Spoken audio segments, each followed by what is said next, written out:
Hello my dear friends, you're on the Military Summary channel, and today we will discuss the situation in Ukraine on the 24th of March of 2023. Today we have a lot of very interesting updates, so let's start. And first we're going to start with the Black Sea and Crimea. Today the Britain Air Forces continued their intelligence operation above the Black Sea. They were flying above this sea using one intelligence aircraft under support of two Eurofighters Typhoons. And during that flight, the Ukrainians started their missile operation over the Crimea. As a result of that attack, there was few explosions inside of Sevastopol. At least the Russian sources reported that. The Russians haven't provided any video or photo confirmation, but I believe that these two operations, like intelligence operation above the Black Sea that were made by the United Kingdom and the missile attack from the Ukrainian side, are tightly connected and they have the same roots. So we'll see what kind of decision the Russians are going to do. But the only thing that I mentioned, and it's very interesting, that the United States of America took a decision not to use their own flights, their own forces, to do this recon. So first, we see, the United States took a decision to send the air forces of United Kingdom and to take a look what is going to be next. And as we can see, those three airships left this territory without any problems from the Russian side. Another important update or interesting piece of information coming from Sumy region, and this is very interesting. As you can see, there is an icon above this area. It's like some kind of air forces. Furthermore, if we take a look at the Russian sources map, there are also a lot of icons in this area. Also another icon of the airplane. The Russian sources and the Western sources confirms that the Russians made another air forces attack in this area. They were attacking this area, and the most important is that the Russians were using guided bombs. And the thing is that the Russians haven't used guided bombs massively before the special military operation. Furthermore, during the special military operation, the first area where the Russians were using the guided bombs was Avdiivka. So we can say that the real first confirmation of the usage of that bomb was Avdiivka. And we know the result of that usage.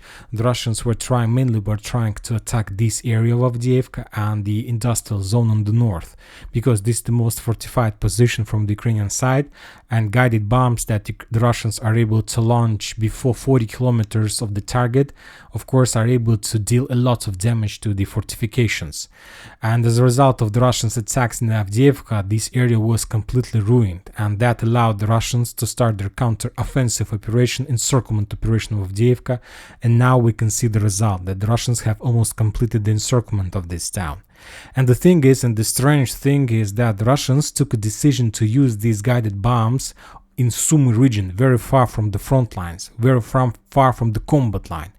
And this is very expensive, and these guided bombs are priceless for the Russians, because guided bombs, they're very powerful, and this is some kind of game changer.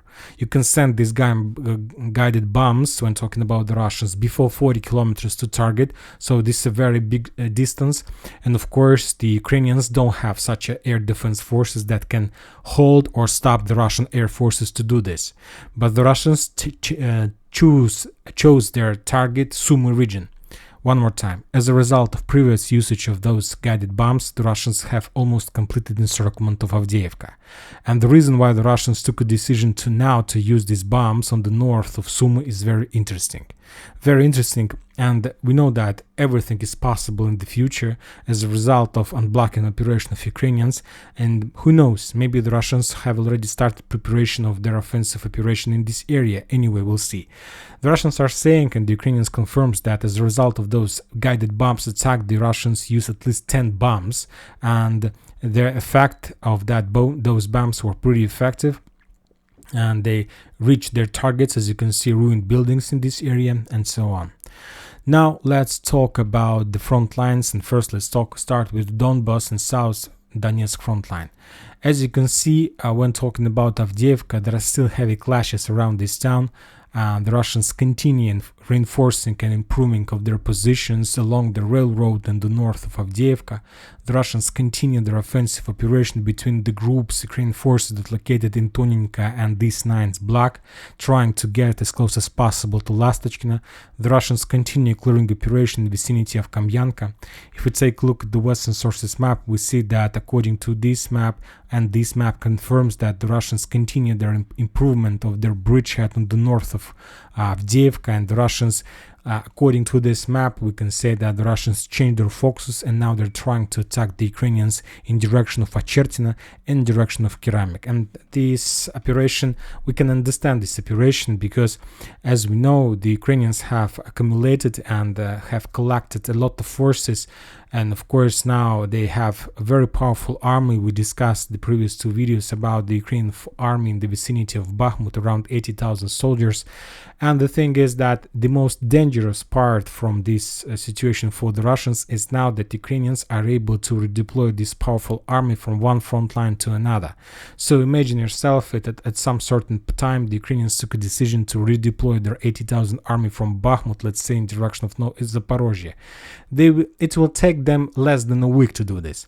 So this is the reason the Russians understand that, at least at this stage of operation, the most dangerous place and the place that they need to destroy anytime, every time they start any offensive operation in this or that direction, they need to take control or destroy the railroad stations, exactly the places that Ukrainians are able to use for these purposes, like redeploying and taking off tanks and armored vehicles from the railroad. And as we discussed, Achertina is the main logistics center, not just this logistics center. This is the area where the Ukrainians are able to take the reinforcements that the Ukrainians can redeploy or send from other front lines. So first, the Ukrainians need to send the reserves in direction of Pokrovsk using the railroad, of course, and after that, using the same railroad, the Ukrainians can send the reserves from Pokrovsk in direction of Novogradovka, and after that in direction of Achertina. Then these reserves will be taken off from the railroad and sent to the combat lines in Avdiivka, in Berdych, in Orlovka, in Keramic, and so on. So the Russians understand if they are able to block Achertina, this town that located in the north of Avdiivka, if they are able to establish physical fire, any kind of control over the railroad in this town, then it will force the Ukrainians to start, let's say, all this logistic process, to move all this logistic process from Achertina in direction of Novogradovka. And this town, as you can see according to this map, is located very far from the combat line. Of course, not so far, not like hundreds of kilometers, but anyway, it will reduce the Ukrainians' logistic possibilities. And of course, every time the Ukrainians send their forces, they will be forced to make all this situation in the vicinity of Pokrovsk, and then the Ukrainian army will be forced to get to combat line on their own feet, and so on. And of course, it's time. And it's the pressure time. Furthermore, as you can see, there are not much roads, and it is much more easier to attack the Ukrainian forces on the ground than to attack them along the railroad. So the Russians are doing everything perfectly. So the Russians are pushing in direction of Achertina and Kimina, Keramic, just to force the Ukrainians to step back from this position and to reduce their logistic possibilities. When talking about the area between Lastochkin and Berdych, there is no progress in this area. The Russians haven't published any video or photo confirmation of any progress. There are very heavy clashes. Furthermore, the Ministry of Defense of Russian Federation reported that during the previous 24 hours, as a result of heavy clashes, storm operation, artillery and air forces attacks, the Ukrainians lost 380 soldiers, 12 armored vehicles including one tank, and 2 artillery system Gvozdika howitzers. And mainly those losses took place in the vicinity of Bakhmut and in the vicinity of Avdiivka, around these two towns. So there are very heavy clashes. The Russians reactivated their movements, and we'll see whether they are able to achieve some success or not. Now let's go to Bakhmut and let's discuss this time like for 100th time in a row. This very important town. During the previous two videos we discussed the Ukrainian forces that accumulated in the vicinity and around this town. Let's return back one more time to this map. This map shows the disposition of Ukrainian forces. This is some kind of a salad of Ukrainian forces. It's like big burger of Ukrainian forces that located very tightly, very close one to another. And as we discussed, there are around 80,000 soldiers. There are, as we discussed, four tactical groups, another one Bakhmut that located inside the town, another one on the north by the name of Karpaty, two groups on the south, Adam group that located on the south of Chasiv Yar, and the final one is Azov that located very to the south of Bakhmut. Furthermore, there are around 220,000 army reserves from Slaviansk to Drushkovka, and furthermore there are around 60,000 army forces that located between Slaviansk and Bakhmut, and this is some kind of unblock storming forces. The main goal of them, their main goal is to be the first wave of unblocking operation. Of course, the majority of forces from these this group will be reduced because they are going to be the first wave, and the second, the third wave according to Ukrainian plan are going to return control over the northern part of Bakhmut and to push the Russians on the east side of Bakhmut River.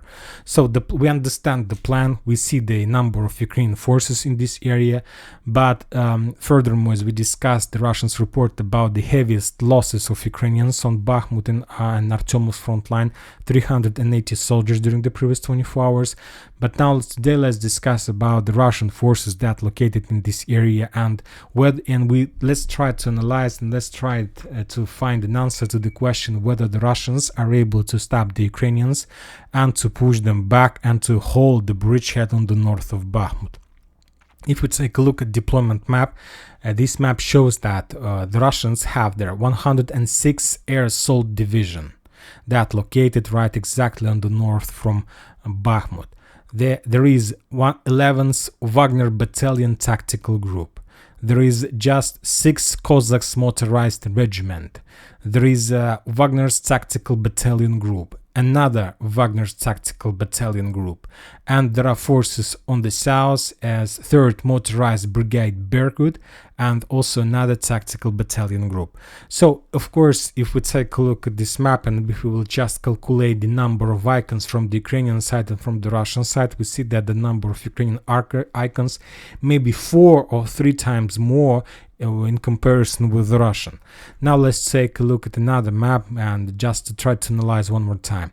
We see the number of Ukrainian forces, and now let's calculate the Russian forces one more time. On this map, 6 separate Cossacks Motorized Regiment, also 10th Guard Motor Rifle Division, another Wagner Group, 108th Cossack Kuban Kazakh Air Assault Regiment. On the south, we can find 106 Guards Airborne Division and 247 Air Assault Regiment. From this perspective, almost every single map confirms that when talking about the number of icons, we see that there are less Russians in comparison with the Ukrainians. But we need to understand that the Russians and the Ukrainians operate with completely different types and of units. When talking about the Ukrainians, they try to work and they try to control or to manipulate with brigades. And when talking about the Russians, mainly the lowest type of unit they're trying to use is tactical battalion group. Furthermore, they're using mainly, let's say, like regiments and of course divisions. So we know that one division can include up to 6 or even more brigades. So don't mention and don't count the number of icons. If we calculate the Russian forces according to the type of unit we can see on this map, I must say that there are not less than 50 or 60,000 of the Russians.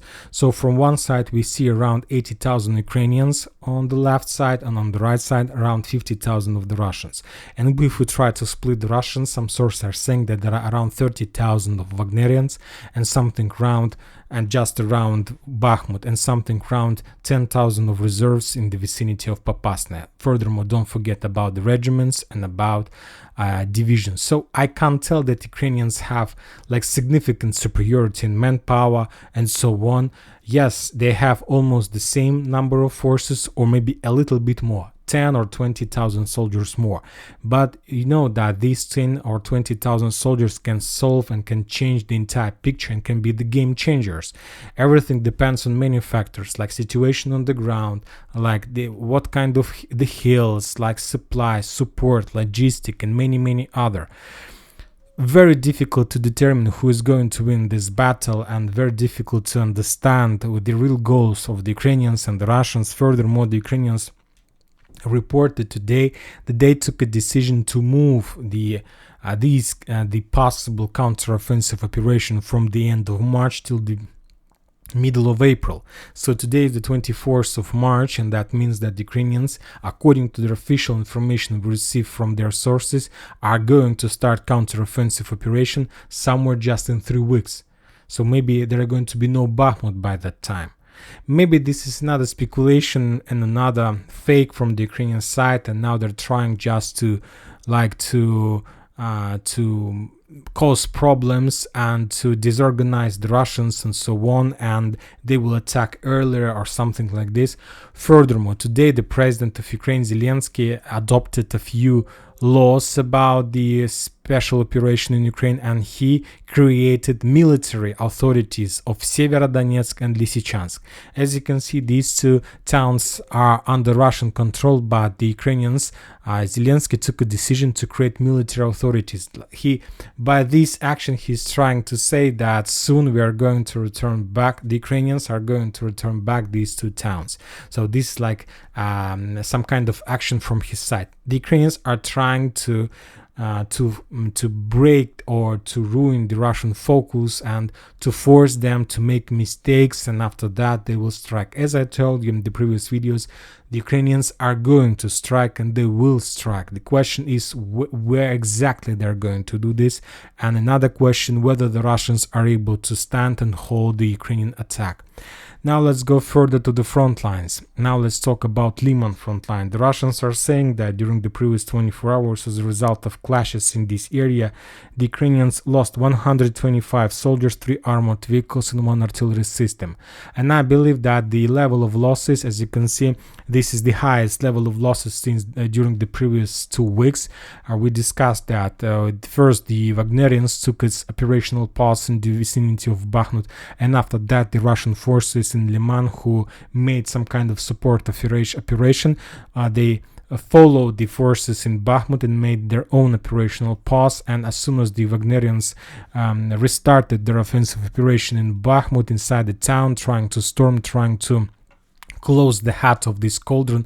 As you know, there are very heavy clashes exactly in particular on the south part. There are less clashes on the south in direction of Romovo, and to tell the truth, I don't see any reason whether the Russians need to continue their offensive operation, because they have already established physical control over the road between Chasov Yar and Romovo. But when talking about the south, there are still a lot of things to do, and every square meter on the south gives the Russians multiply benefits in this area. Furthermore, there are very heavy clashes in direction of Ivanovska. The Ukrainians are doing counter-offensive operation one by one, trying to push the Russians as far as possible from this road, and the Russians are doing the same from their side. They're also attacking the Ukrainians.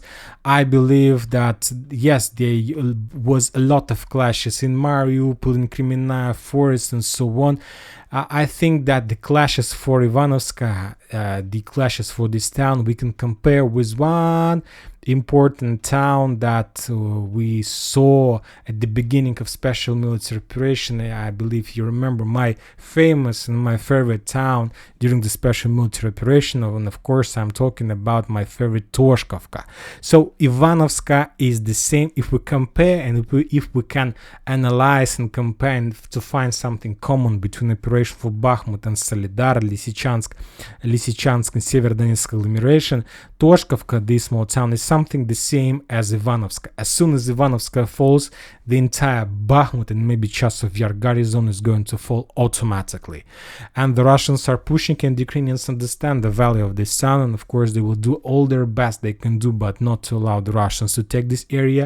Furthermore, we understand that there is a clashes for this town, but anyway, and the Ukrainians are doing counteroffensive operation always, but anyway, the Ukrainians are in the defense state in this area, and the Russians are in offensive state. And of course, this is the reason why the Russians, according to just the regular logic and according to just the laws of war, they should have heaviest losses than the Ukrainians. Now let's continue with the Kimina front line.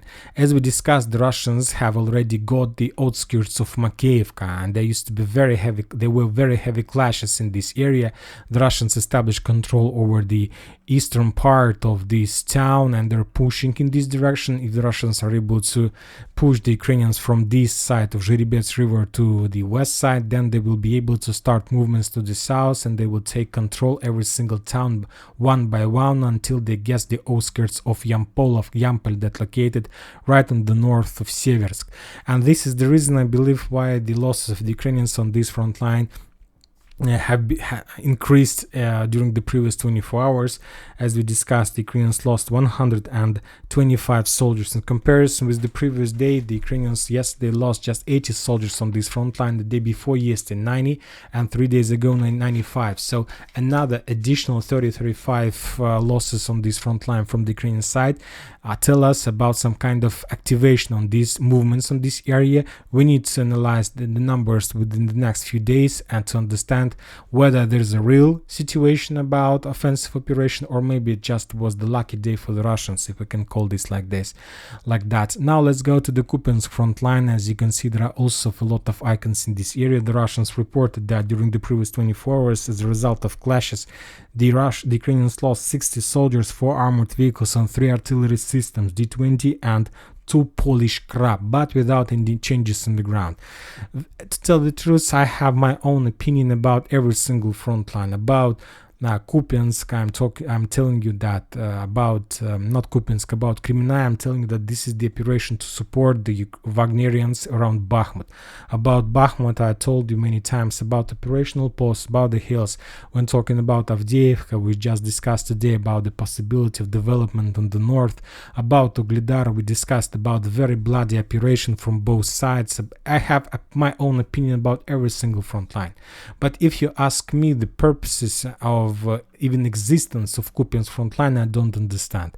From my side, this is one of the most important area mainly because of railroad, but we don't see any movements in this area at all. And there is just local clashes of the local level, and sometimes very difficult to analyze, to understand, and to believe the numbers that we receive from the Russians and from the Ukrainian sources. But anyway, I believe that this front line just waits for its time. Sooner or later the time is going to come, and then there are going to be more movements and more clashes. Furthermore, one more time remind you that the losses of the Ukrainians and the activity around Kherson area, where there are no combat line between parties, are much more higher than in comparison with this area. Now let's go to the South Donetsk area and let's try to analyze the situation in this area. There are still heavy clashes between Mykolaiv and Ugledar. The Russians, almost every single day, they publish more and more photo and video confirmation, more clashes in this area. I believe that when talking about maps that we have, like Russian sources, Western sources, many others, I believe that none of them shows the real situation in the vicinity of Ugledar. Something tells me that the Russians control a bigger bridgehead in this area, but we don't have any visual or photo confirmation. We need to just wait for another activation in this area, and then we're going to see more updates and more accurate piece of maps. When talking about Zaporozhye area, there are no changes in this area, just artillery duels between parties. The Russians are saying that as a result of such artillery duels, the Ukrainians lost 40 soldiers, 2 armored vehicles, and 2 artillery system. As you can see, the level of the loss is almost on the same level with the previous days, so I don't know whether the Ukrainians are going to start any counter-offensive operation in this area or not. but the level of loss are saying me that they're not going to do at least this greatest offensive operation even by the end of this week. First, they need to start, they need to spill some blood, they need to get experience. Only after they are able to do some progress in this area. About Kherson, the same situation. The artillery duels between the banks of the river and pretty effective in Russian favor. The Ukrainians lost another 40 soldiers, 2 armored vehicles and 2 artillery systems, 1 Gvozdika and 1 M77 howitzer, but we can say without any progress on the ground or on the surface of the river. So as you can see, the situation is critical. And one more time before we continue or before we finish, we need to pay more attention to the Sumy region. We discussed this area a few months, almost every single month we discuss this area because first we received a lot of piece of information about the artillery duels. Now we see that the Russians using their guided bombs, so they're planning to do something in this area. Of course, if the Russians are able to stretch the Ukrainian forces from Donbass to Sumy, it will give them just the benefits from this operation. But we'll see whether the Russians are planning to do this or not. And that's it for today. Military Summary channel reminds to condemn any violence in Ukraine. Thank you for watching. Subscribe to my channel, put your likes, join my Patreon, and have a good day. Bye bye.